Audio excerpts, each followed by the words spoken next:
এই যে আজ বাংলাদেশের যেই হঠাৎ বন্যার যে পরিস্থিতি,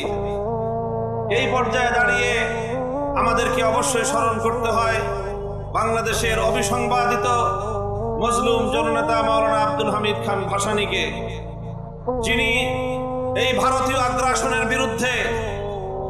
ভারতের বাংলাদেশের বিরুদ্ধে ষড়যন্ত্র এবং বিমাতাসুলভ আচরণ করে যে ফারাক্কাবাদ নির্মাণ করেছিল, সেই ফারাক্কাবাদ নির্মাণের বিরুদ্ধে যিনি লং মার্চ করে বাংলাদেশের মানুষকে এই আগ্রাসী ভারতের বিরুদ্ধে তিনি জাগ্রত করেছিলেন। অভিন্ন নদীগুলোতে একতরফা ভাবে উজানের মুখে বাঁধ তৈরি করে তারা শুষ্ক মৌসুমে পানি আটকে রেখে আমাদেরকে খরায় মারে, আর বর্ষা মৌসুমে সেই বাঁধগুলো খুলে দিয়ে